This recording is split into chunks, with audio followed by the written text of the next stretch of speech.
let's get into the giant mailbag.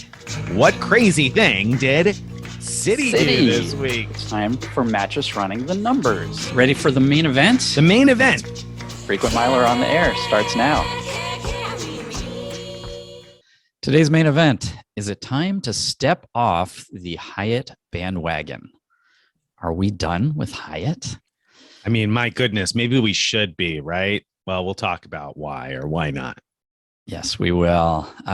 First, of course, we've got the giant mailbag, but today I don't have giant mail. Oh, what I have instead is confession time. Oh, everybody's favorite. I like it. I thought you were going to say the printer was broken or something, or you didn't have access because you've been traveling, but even that's better. All true. Confession time. All right. Confession time. Yes.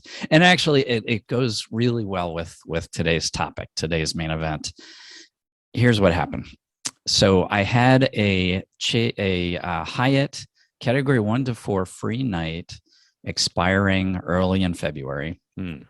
And I could have changed some of my plans when I was traveling in January to use that free night, but I didn't really want to change the plans. And I believed that, especially as a globalist, top tier elite with Hyatt, that after it expires, I could ask for points because I wasn't able to use the certificate. So I waited until the certificate expired and I contacted my concierge. So that's a benefit when you get to 60 nights with Hyatt. You get your own sort of concierge that you can email with. And it's called My Concierge. And she wrote back and said, well, that was a Chase credit card free night, and there's nothing we can do about that. Had it been a Hyatt, like a Brand Explorer free night, or one of the other ways of getting free nights from Hyatt, like, you know, at 30 nights, I think you get the choice. You know, there's different places where you could get one of these from Hyatt. In that case, she could have done something, given me points or whatever, but because it was Chase, nothing. Ooh, nada. Ouch. Yeah. Ouch. I wish I had known. I could have told you that from data points. Yeah, because we've had those data points for a while, since the end of last year, because of course there was that time where they were giving points away for the club certificates, and so lots of people were calling in to get those, and then people were also taking points for their Hyatt free night certificates, and a lot of people had success with that, with the ones that were issued by Hyatt. But we did have quite a few people who said that they got no points for Chase certificates. For the certificates, you get either the annual one from the credit card or the one you get from spending on the credit card. That stinks. It really does. And you know what's worse, in a way? I don't think there's any way to tell which is which. That's the bigger problem. That's the bigger problem, because there's no way for you to know, and B, there's then no way for you to know which one has been attached and which one hasn't been attached to something. So I think it's a horrible policy. You know, you got to at least give people the choice then to pick which one they want to use, right? If that's the way you're going to handle it. Right. So, you know, I guess going forward, I mean, it changes the math. Like, it used to be, of course, I'd always want to use whichever certificate is expiring sooner. But now it's kind of like, well, let's say the Chase one is expiring a month or two later than a Hyatt one. I might prefer to use a Chase one if I just needed one for a particular stay. So it's kind of crazy. Did you ask your My Hyatt concierge whether they can decide which one to apply for you? Like, if you, I didn't ask him. I'm assuming they can. I mean, I assume they can too. Yeah. But fun stuff. I assume they can, because I had a situation where I was booking a night at a category 4 property last fall, and I had both a category 1 to 4 and a 1 to 7 in my account. And luckily, I think I had seen a data point somewhere from someone who had booked, and it took their category 1 to 7, and they didn't realize until after checkout. And Hyatt said, sorry, there's nothing we can do. And, you know, and who would want to attach the category 1 to 7 when you have a 1 to 4 in your account, right? I mean, I guess unless maybe it's one of those expiration situations, but at any rate, you don't get an ability to choose. So I reached out proactively to the Hyatt Twitter concierge and said, listen, I want to make sure that it uses my 1 to 4. And they told me, just go ahead and make the reservation, and then we can adjust it on our side. Let me know, give me the confirmation number. So I did. And they said, sure enough, the system had taken my 1 to 7, but they were able to put that back and use my 1 to 4 because I did that in advance. But like I said, a reader who contacted them afterwards for that was just told, sorry, nothing they can do to help, which was that's awful. Yeah. So I think probably they can probably figure out which one to use. Now, I want to not complain too much, because I think the easy solution for Hyatt on the certificates in terms of like the points is just to stop giving points, right? Because then they wouldn't have this issue of whether they were Hyatt issued or Chase issued. Yeah, let's not encourage that. I'd be like, oh, you know what? Let's just not give any more points for this, and we don't have to worry about arguing about it anymore. Done. It's solved, right? It's not a beneficial program feature anyway. So don't get all bent out of shape and up in arms and complain with Hyatt about how you didn't get points for your Chase cert. Just know that you need to use those. Yes. And if I wasn't so lazy, what I really should do also is contact Chase to see if there's anything they can do about the fact that I wasn't able to use their certificate, and they might offer something. Who knows? You should, just so you can report back to us.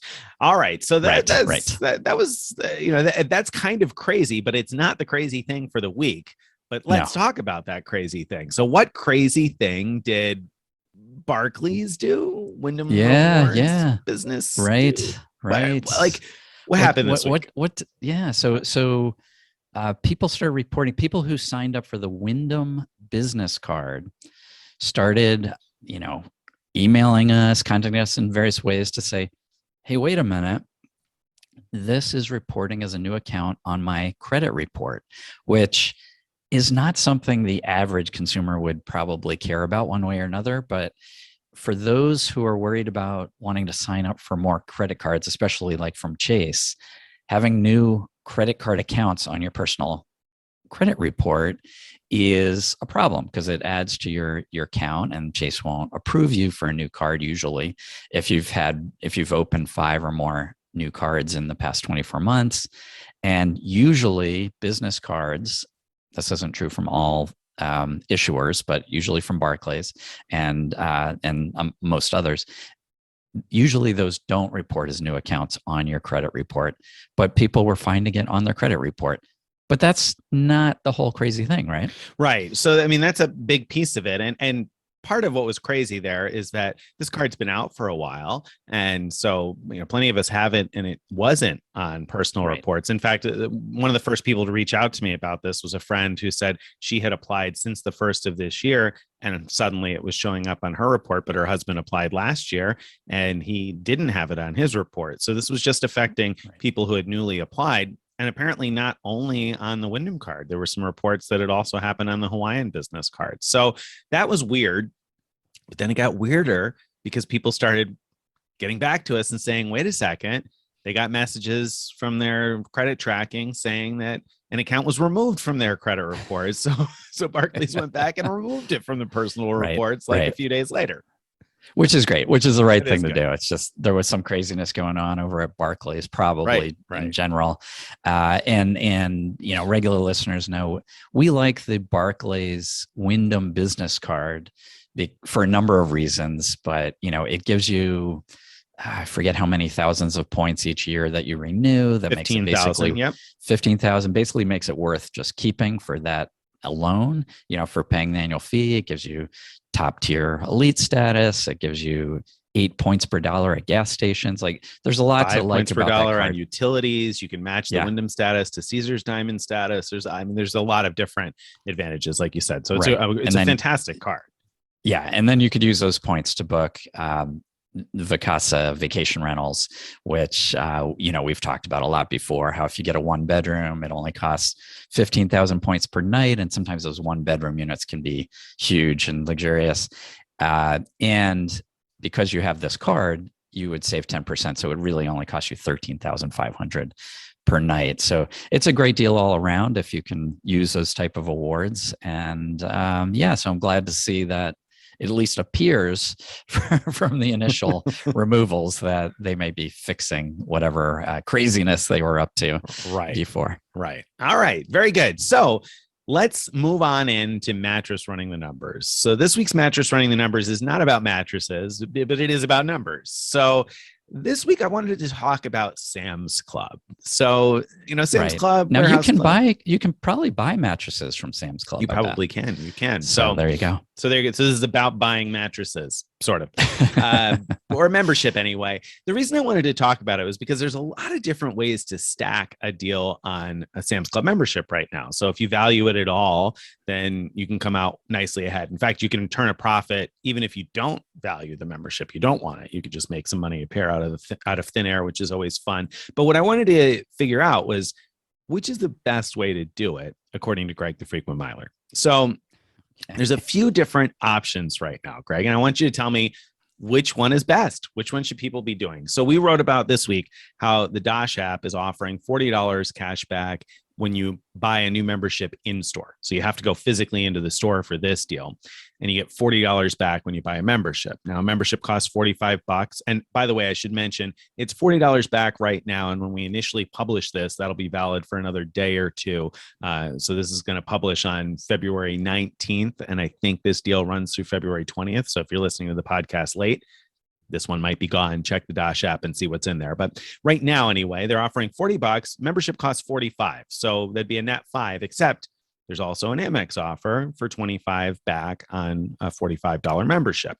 So if you take your Amex card that has that offer, you sync up the offer, then you link that Amex card to your Dosh app, so they'll recognize when you use it in the store, you're going to pay $45 for a membership and get 40 back from Dosh and 25 back from Amex. So in the end, you're going to be $20 ahead, or turn a $20 profit on buying a membership, right? So that's one option that you could go after. Second option is there's a deal that keeps getting extended to buy a membership online. So this is different. You buy it online and get a monthly $10 Uber Eats credit. So in this case, you pay the full $45 for the membership, but then you get a monthly $10 Uber Eats gift card for a year. So you get, right, and I shouldn't say gift card, it's a $10 Uber Eats voucher. And I believe the voucher can only be used for delivery. So only for Uber Eats delivery. So $10 a month, so that's $120 over the course of a year if you're able to use all of them for your $45 membership. So my question is that a better deal? Now, I should have checked before we started this, but I'm 96.7% sure that it did indeed trigger the Amex offer still. I'm going to try and check that while you're talking. So I believe that I paid a net on that of $20 for the membership and then 15% back from Dosh, because online memberships earn a different percentage back. Oh, but so, you're still getting something. Wow. You're still getting something. Okay. So yeah. So even without the Dosh part, you're talking about how much out of $20. $20 out of pocket, and you get up to $120 off, basically Uber Eats deliveries, I guess, is a way to think about it. Yeah, that's do you true. know, does that come in the form of like codes that you have to apply to your thing, or does it just go into your wallet automatically? You get a monthly email with a code in it that you have to apply to your account, and then you have the voucher in your account. Okay. So one issue with those codes is that it seems like I don't have experience with this particular code, but often you go to try to apply a code and there's something about your order that doesn't quite match, the requirements of a particular discount code. So, it probably has a requirement that the total order be more than $25 or some kind of thing like that. Double check, but go ahead. So anyway, the point is that there's no way you'd want to value that at, the full $120 possible, because it probably also means not using other codes that you might have gotten. There might be other discount codes out. You probably can't stack them on the same order. So that sort of thing could be an issue. Anyway, well, it's a voucher code, so you apply it in your gift card in your wallet. So it's like it's not with the order. It lives in the wallet. Well, that's different. It's like that's different. It's separate from the balance. So if you've got Amex Platinum and Amex Gold cards, that's a separate wallet balance from the voucher section. The voucher section, if you've ever attended a meeting where whoever the company is that's hosting it gives you a voucher that is temporary use for a day or something. There's a separate voucher balance in your account. So it's a separate voucher reward. But so I would assume you could still stack that with any kind of promo codes because it's just an additional payment method. Yeah. Well, boy, in that case, I actually like this version of the offer much better than the first one you mentioned. Not only does it have more potential upside, it means I don't have to go into a Sam's Club to make it all happen. So I love the pajama points version, you know, Right. where you could do it all from home, including get food delivered to your home. So I like that. I'm already ordering from Uber Eats every month thanks to Amex credits. So that's my thing too. Yeah. Having $10 more to add on. I mean, I usually go over anyway. So, you know, it's all good. I like that one. Right. Absolutely. I feel the same way. So I actually just double checked and it doesn't look like I did get the Amex offer. So maybe it was $45. It looks like I didn't get credited for it. So it's only been a couple of weeks, but I didn't actually get credited. So now does that change things? If it doesn't trigger the $25 Amex offer, now you're paying $45. So let's say there's no Amex offer component at all. You go into the store, you pay a net $5 in the store for a year membership, or online pay $45 for a year's worth of $10 Uber credits. Now what? Yeah. I mean, I personally still would prefer the year of $10 credits. If you're not if you don't regularly order from Uber Eats, then, you know, I think the in-store one would be better. Yeah. You'd have to value the credits pretty low for the in-store offer, because even at $5 at the net cost, you'd have to value the 120 in credits pretty low to, you know, to not think that that's a, you know, comparatively better deal. Anyway, I felt the same way as Craig. I'm using all those platinum and gold card monthly Uber credits. I never used to use Uber much because it's not available where I live, but now I'm seeking out an opportunity every month to do it. And like Craig said, I'm always going over what I have in credits anyway by a little bit. So another $10, easy money. So I much preferred that too. All right. So I think that brings us to the main event. Main event time. Is it time to step off the Hyatt bandwagon? So we've been big fans of Hyatt for years, but now they've hit us with a big devaluation of sorts. So not only did we get the expected peak and off-peak pricing, which we've talked about before, but now they've done their category changes. And a lot of our favorite category 4 hotels have moved up to category 5. And that's important because of all the free nights that are limited to category 1 through 4. And worse, they've moved a bunch of Hyatt hotels into category 8, which people may remember. Category 8 was originally introduced just as a special exception when they partnered with SLH, Small Luxury Hotels of the World. So they categorized some of those properties as category 8, and you know, it seemed reasonable because there was a bunch of things like these, you know, uber expensive resorts in the Greek Isles, for example, and so they categorized those as. But I will say, at the very beginning, I said what I didn't like about that was how long is Hyatt going to allow these other properties to be a higher category than the Park Hyatt New York and the Park Hyatt Sydney and all these other places that are now moving up to category 8. So, right. That wasn't a hard answer. Wasn't a hard prediction. we have an answer. To how long that would be. So just to complete the story, though, so they crept in a little bit of Hyattness when they incorporated destination residences. Thank you. So these are sort of like rental properties, almost like the Vacasa type thing, but a lot more points. Right. You can, through Hyatt, you can book these. Sometimes it's a whole house, sometimes it's a condo, but and so they crept some of those into that category 8, and again, seem reasonable because you're talking about a whole house, you know. But now is the first time that they've opened the floodgates for any Hyatt participating property could be categorized as category 8. And that means paying more points.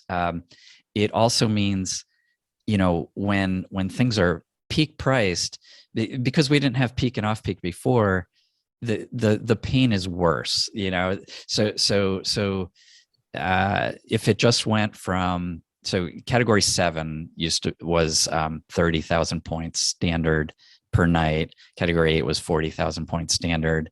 Now we're talking about, boy, I don't remember off the top of my head what peak is for category 8, but I think it's 45. It's I think, but I could be wrong. I'll double check that. That's what that sounds right to me. So you're talking about properties that were 30,000 before, now being 45,000. That's a 50% increase.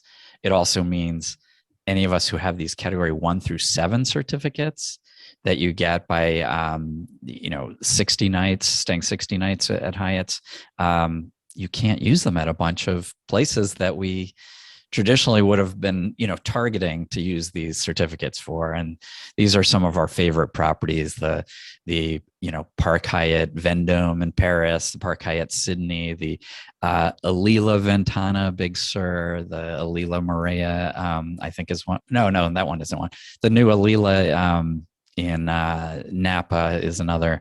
And so, a lot of the places we wanted to use these certificates, not so much. Be able to do it anymore. Not only that, so there's definitely, I look at it and I say, wow, from 30,000 to 45,000 points, that 50% increase is huge. But what hurts even more than that is if you're someone who wanted to book suites or premium suites, that just got way more expensive, right? It sure does. So premium suites are, at least at standard rates, are double the regular rate. So so you're talking about standard, what was 60,000 is now 80,000. So 20,000 point bump. And I think it's the same at peak. I think it's also double at peak. So you're talking, is it double? I think so double. So it's 90. So what would have cost you 60,000 for a premium suite at the Park Hyatt New York years ago is now going to cost you 90,000. Now that might be a great deal compared to the cash cost, but an extra 30,000 points per night, that was an extra full night. That was $1,000 free night at the Park Hyatt New York before this. And not everybody has, 90,000 points sitting around, ready to burn per night. Yeah, exactly. Exactly. Yeah. Painful. And it really hurts at places like Alila Ventana Big Sur, where it's hard enough to get award availability at all, but the base rooms are almost never available. It's really, really hard to find those, but you can sometimes find suites and premium suites available for awards. And so, now the price is so much higher. More. Yeah. So these things. One other thing I wanted to sort of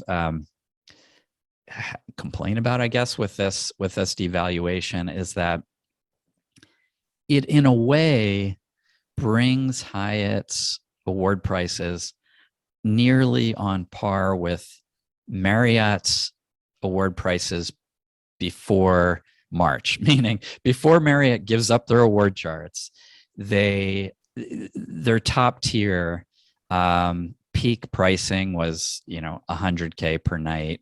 So now Hyatt's sorry, I have to step back a bit. Hyatt credit cards, you earn 1 point per dollar. Marriott, you earn 2 points per dollar. So when comparing Hyatt prices to Marriott prices, one easy way to do that is say, that Hyatt should be less than half of Marriott. And so now with the new pricing, it's like very close to the same pricing at the top end. Right. So, that point carries over also to paid nights at the hotels, right? Because your earnings from paid nights, if you're like a business traveler, exact same deal. Yeah. In fact, Marriott points, you earn a lot more Marriott points per dollar spent. So you would, the base earnings is double, right? So the base earnings is base double, earns and the elite 10x and Hyatt earns 5x, but you're right, when you're in the elite program with Marriott, you're gonna earn a lot more than Hyatt, not just double. Right. So so you're right, from that type of viewpoint, Hyatt should be even cheaper. Right. It should be even cheaper. Right.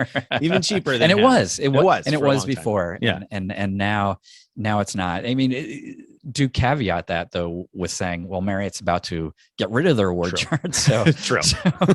True. So things are going to change there too. But yeah, I mean, and also I caveat that with the fact that if you're somebody who tends to stay at lower category properties, you're going to spend a lot fewer points on Hyatt properties than Marriott properties. Because even at the low end, Marriott just doesn't have very many category ones at all in the United States, whereas Hyatt does have quite a few category 1 and 2 options. So you're probably going to be much better off at that end of the spectrum with Hyatt anyway. So that's a great point. That's true. So let's talk a minute about if we're asking this question, is it time to jump off the Hyatt bandwagon? Let's talk about some of the reasons why we have been on the Hyatt bandwagon before and say, have those things changed? Right. Oh, that's a good idea. Right? I mean, so the first thing to get out of the way, because it really hasn't changed, is the elite program. I mean, elite status, Hyatt elite status is why we're here, right? Globalist status is the best, clearly, hands down, the best hotel elite status out there. I mean, one of the best elite statuses of any sort, really. I mean, it's incredibly valuable. So it really is. So just as an example, I am recording this from the Hyatt Regency Huntington Beach, and last night when I checked in, I drove up to the valet. They took my car away. How much is valet parking here? I have no idea. And I don't care, because a benefit of globalist status, which is Hyatt's top tier, is free parking. Right. And, it's great not to have to worry about it. Last time I stayed here years ago, I found a nearby lot that was, way cheaper than the Hyatt Regency and parked over there. Just great not to even have to worry about that. I don't think about it. No, totally. And that it's true, because like next month I was looking at a meeting in New York, and I was trying to figure out where I would stay. And so I was looking at it and I thought, I'm going to have to stay at a Hyatt, because otherwise it's going to cost, because I'm going to drive. I live like 3 hours away from New York City. I'm not going to fly. I'm going to drive, and it's going to cost me like, $60-$70 a night to park the car, or more at a lot of places. I mean, maybe I could find a place that's cheaper if I'm willing to drive around, or, book on Parkways and walk a few blocks to the hotel or whatever, but much more convenient to be able to just park there, especially if my wife and kids come with me. And so Hyatt's like my only choice, really, because I know that it'll be free if I book an award stay at a Hyatt property. So that's definitely awesome. And so I don't know if you've had breakfast yet. You probably had breakfast already, right? The breakfast was fantastic. Yeah. It was a really nice one. And there's no games with figuring out, do I get breakfast at this property or that one, or there's a lounge, but is it only for special people, or can anybody get lounge? There's none of that stuff with Hyatt. You get breakfast, you get lounge access if there's a lounge, you get late checkout if it's not a resort anyway. At a Hyatt, you don't have to fight for it usually. So all of those things are nice, and the suite upgrades work much better. You can confirm them at booking if you've earned those suite upgrade awards, rather than Marriott, where you have to, first of all, figure out which properties you can even use the suite upgrades at, and then hope that it clears a few days before you arrive. So, I mean, Hyatt's definitely head and shoulders above when it comes to the elite program. Absolutely. 100%. And that hasn't changed. So no, that hasn't changed. Another thing that hasn't changed is the ability to book suites in advance. So, you mentioned that as an elite, you might have like suite upgrades, and that's actually what I'm using for the stay at the Hyatt Regency right now. Booked a standard room, applied my suite upgrade. Great. It's a beautiful big suite. But even as a regular member, Hyatt has their award charts, lets you book into a suite from the get-go, or you can book a sort of a standard room rate and pay either 6,000 points per night to upgrade to a standard suite, or 9,000 to a premium suite, or you could book a points and cash day. And it varies which is the best deal depending on where you are and what the rates are and all kinds of things. But they have a lot of ways of booking directly into suites, and that's really terrific. Yeah, that's super convenient. I value that a lot as somebody who travels with young kids now, because a suite is really helpful. I mean, the prospect of all of us being locked in one room for the night and everybody sleeping through it is daunting. So the ability to confirm a suite at booking and do it so many ways that, like, there's going to be one of those ways that's probably not a bad deal, right? I mean,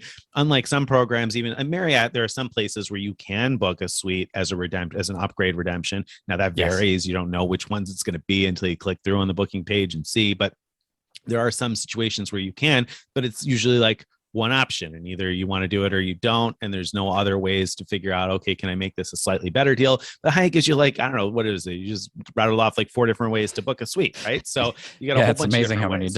So you can find the one that's a good deal and it makes sense. So like I have those suite upgrade awards in my account, and I need probably a 1-night Hyatt stay next month. I don't really want to use one of the suite upgrade awards on a 1-night stay, because those can be used on a stay of up to 7 nights, but I don't have to, because there are other ways to book the suite and still get it. So yeah, that's awesome. I think that that's a really valuable program feature for anybody who values the space of a suite. Right. And another thing that we highly value is the value of the points, and the fact that they can be transferred. You can transfer from Chase Ultimate Rewards to Hyatt 1-to-1. So you can earn points in great numbers by signing up for Chase cards that earn Ultimate Rewards and getting earning the sign up bonus, or by taking advantage of their 3x and 5x earning rates. Like, so Freedom cards earn 3x for dining and drugstores, and Sapphire Reserve 3x for travel and dining, and you can earn 5x rotating categories, or with the Chasing Cash, 5x at office supply stores, and buy gift cards there. There's so many ways to earn at a high rate, and then transfer to Hyatt to use those points. And Hyatt points are valuable. When I last published my research showing the value of Hyatt points, they were, if I remember right, around 1.8 cents per point on average, just looking at a random selection of properties in the US and at various dates. More recently, I looked at, I redid the analysis, but I didn't actually complete it, so I didn't publish it, but it was closer to 2 cents per point value. And at that time, I remember mentioning on the show after doing that, saying, oh boy, what I'm worried about is Hyatt's going to have to make massive category changes, because I'm seeing the value of points go up. And that's because the price of properties is going up. Like, because of, the whole COVID situation led to a lot more people traveling domestically, instead of working from home, working from hotels like I'm doing right now. And so it's really driven up the cost of hotels in the US anyway, especially in leisure destinations. And, I saw it as like, oh my God, they're going to have to do something big with their category changes and to bring that value back down. So now we've seen what they're doing with their category changes, right? We talked about how, unfortunately we're losing some valuable category 4 properties because they're becoming category 5. A lot of category 7s are moving to category 8. But overall, what I'm seeing is there's about 70 properties that went up in price. This is worldwide now. 76, I think I wrote, coming down in price. The average price increase, if you just look at those increasing, on average, just under 5,000 points. So that is significant. That's per night. But the average decrease is just over 4,000 points. So there, it's pretty well offset. I haven't run the numbers yet, but I don't think that's enough properties going up to actually make much difference in my analysis of the value of Hyatt points on average. So obviously they'll be less valuable at those that went up, but I don't think on average we're going to see a difference. Yeah, I think with room rates the way they are right now in the United States, I think probably many of the properties that went up are still going to be a good deal at the next category. The bummer really is for people with free night certificates. That's like the biggest hit for the people that are going to lose category, or properties that were in a category they could book with a free night certificate. That really stinks. And, a bunch of the ones that went down, I was like, I wasn't real impressed. I mean, they probably needed to go down because they were in places either that A, are difficult to travel to right now, or B, perhaps less desirable to travel to right now, and or where C, hotel markets are pretty cheap in general. So like, I don't know, a property in Thailand going from category 6 to category 5 is like, I mean, really, for $200 a night, you can basically rent a palace anywhere in Thailand. Like, it's, I have rented a beautiful apartment in Bangkok for $30 a night. So, I'm not that type of, category decrease doesn't mean as much to me as some of these increases do on a negative side. So I don't like the category increases, but I mean, nobody likes to spend more on anything, but the cost of everything has gone up, right? Is there anything that you're buying today that doesn't cost more than it did 2 years ago? There's very little in my life that doesn't cost more today. Maybe a Sam's Club membership. Sam's Club membership. That's about it. That's about it, guys. That's the thing you can do. So hop on it while you can. So the price is increasing doesn't necessarily seem unreasonable in terms of value. I think a lot of those, like you look at the Park Hyatt New York, I use as an example because that's one close to me, going from 30 to 45 maybe, or 40 standard and 45 peak.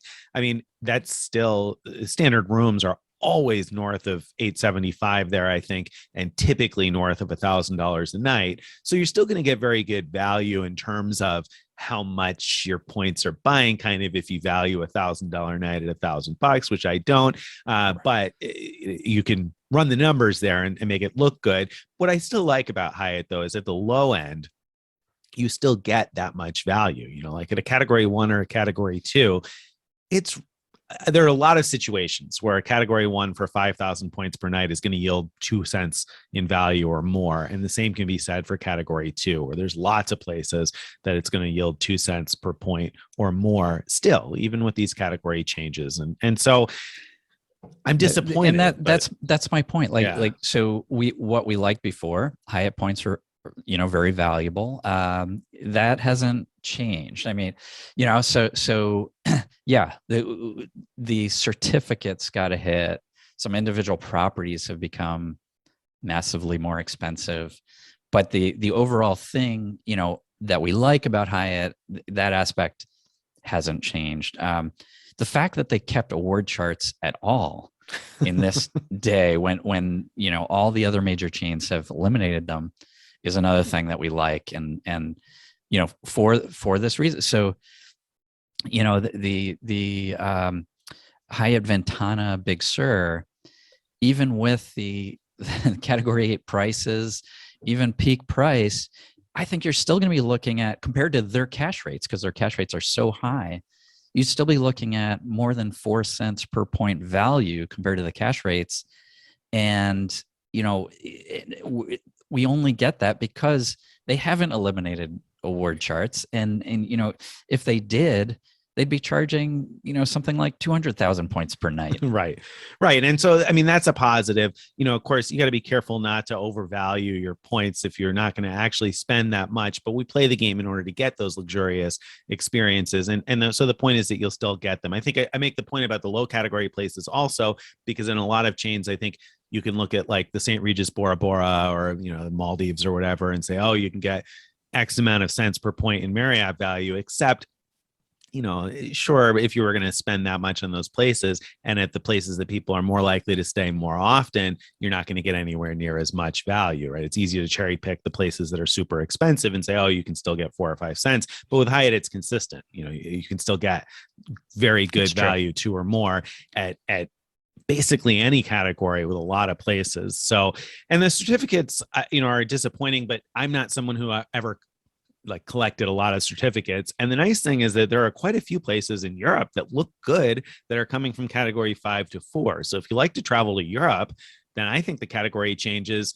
might be a net positive for you. So, that's good. Right. Including a castle you've stayed at. That's right. The Schloss Hotel Kronberg outside of Frankfurt. It's like 20 minutes from the airport. You rent a car and drive and stay in a castle. I mean, that was a pretty cool place. The golf course there was designed by Dwight Eisenhower, because that's what became an officers club during World War II. So it's got some history, and it's a castle. It's kind of fun. So right. So I mean, that's in your review, I remember reading that you were kind of hesitant to book it because the point value wasn't that great. Like Right. it wasn't that expensive to stay there if Right. you just paid, and so you weren't getting the best value. But now that it's come down to category 4, not only does that improve the, assuming cash rates are around the same, improve the point value, it means you can use those category 1 to 4 certs at a place like this where, in general, I'm going to speak for both of us here. Mm-hmm.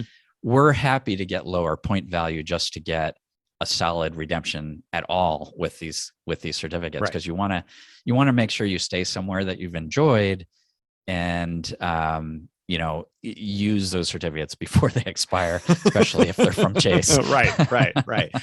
Yeah. And I mean, at that property was, I think that at the time I stayed, it was like 220 euros a night. So it's like, I don't know, 230, 250, something like that, which wasn't a great value at 20,000 points, but for a category 1 to 4 free night certificate that you got by paying the $75 annual fee, that's a great deal, right? Or even one that you got from 15K spend on the card, that's still a great deal. So that's nice. And, we didn't mention in the things that haven't changed with Hyatt is also the ability to book guest of honor stays for other people and to gift things to other people, because you can gift those free night certificates we discovered. So, that could be something where, like, my wife has, for instance, the World of Hyatt card. And so I think she should be able to gift a certificate. We haven't tried this yet, but gift a certificate to me and book, so we could put together some multiple certificates is what I'm saying, to book a place. I've done that in my household, and that way you have the person who doesn't have top tier elite status gift it to someone who does, and that person books the stay, and you get all elite benefits. If you're using points, you sort of can go the other way. So if let's say you have a friend who has top tier Hyatt elite status and you don't, you can send that person your points. There's no cost to do that. There is a limit to how much can be done, but that person then can book that award stay for you as a guest of honor, and you'll get all the elite benefits, including free parking and free breakfast and so on. And potential to be upgraded to a suite at check-in. You're not going to be able to confirm it in advance, but you get upgraded at check-in, which happens in some places still. Right. Versus my sister at this moment is enjoying a guest of honor stay that I booked for her as a present. So very nice. Yes, it's a fantastic feature. So I think we over answered this question, didn't we? Right. No, it's not time to jump ship. The time to jump ship is going to be 2 years from now when they get rid of the award chart. Right now is the time to stay on board while they still have an award chart and enjoy it while it lasts, because I can't imagine it will stay forever. So enjoy it now. Oh boy. I hope I'm wrong. I suspect you're right, but I sure hope you're wrong. Me too. So enjoy it while it lasts, folks. All right. That's right. So then I think that brings us to the post roast time. I'm ready this week. All right. I'm ready. What do you have? So you published a post with the best places in the United States to use your category 1 to 4 free night certificates. We've just been talking about this, the Hyatt category 1 to 4 free night certificates. My roast is that in that list, you included the Hotel Nyack, which is in New York State, just north of New York City. But my roast is because it's a category 2, Greg. It's only 8,000 points per night. Why is that in a list of the best places to use your category 1 to 4 free night certificate? That's a waste of a 1 to 4, isn't it? You're only getting 8,000 points in value. Would you sell your category 1 to 4 certificate for 8,000 points? I don't think so. Doesn't belong in the list. True. It doesn't, but oh, I thought you'd argue with me. I thought you'd argue back. No. But the post serves multiple purposes, and so it also serves as a good way to document like the gems that are the sort of low cost Hyatt gems out there, and that's one of them. The Hyatt place, I think it is Moab, was another one that was category 2 that was also listed in that post before I updated it, because it's now slated to hop 2 categories to category 4 with the change when the changes roll out on March 22nd. But luckily it's going to become a perfect candidate for the post that it was already in. All right. Because it's not leaving category 4. So I suspect that the same will happen with Hotel Nyack or whatever it's called. But I'm going to give the answer that you should have given to that, the response you should have given. And that is, it's category 2. So yes, it's 8,000 points per night standard, but peak it's 9,500. You were hoping to cash in your certificate for 10,000 points. So it's basically the same thing, right? I mean, it's like 500 That's a good point. So if you're booking it at a peak time anyway, and the nice thing about those 1-to-4s is they can be used at peak time. So it's not a terrible, it's a better use than letting it expire and having Hyatt tell you can't get anything for the certificate, right? It's a way better use. And that property is frequently expensive enough that that's a good, a solid value for your. Right. For your I mean, shoot, I'd rather use it at an off-peak category 1 than let it go unused at all. I mean, you'd at least earn an elite night, right? Right. So I got nothing. Yeah. Ouch. Yeah. All right. So we're done with the post roast. I don't have a post roast. That's what I like to hear. You're safe. Question of the week. Great question came in via email this week. So this came in from a friend of mine who is asking about car rental CDW coverage. And so he had forwarded me a message from someone else, and I'm going to condense a little bit. This person said 3 weeks ago, they were renting a car. No, I take that back. They were not renting a car yet. 3 weeks ago, his wife clipped a mailbox and broke her passenger side outside mirror. I went to the dealer's body shop and learned that I cannot even get a repair estimate until March 23rd, and they might not be able to replace the mirror until sometime in June if they can get the part because of employee absences, labor shortage of auto parts, etc. Last week, went to Florida and rented a car. While flying, I recalled horror stories about rental car companies charging loss of use if a car is damaged during your rental. So the question went on to eventually say that they paid for a CDW at the counter because they contacted credit card issuers, including Amex and Visa, and both verified that they would not cover the loss of use charges. Now, I don't know which cards this person had. Let's add that in there. Based on my experience trying to get a mirror replaced before I die, I could see how I might end up paying for 6 months of a car rental company's lost income if the car sustained significant damage. And the rental car companies, are earning a lot right now. So if they're out the car for months at a time, that could be really expensive. So question of the week is, which cards, if any, will cover loss of use if your car rental gets damaged? So I don't even understand that. What does that mean? Loss of use? They can't rent the car out. So if you damage it, this certainly does happen. This is not just a thing that somebody made up. So yeah, if you damage the car, right, you're going to have to pay for the repair to the car. But if the repair takes a while, the rental car company also charges you for loss of use because they can't rent that out to somebody else. Now I understand. Okay. So that's the relation. I was getting confused because you had that whole story about the mirror. Yes, I realized, which is just an example, right, of why it could take a long time.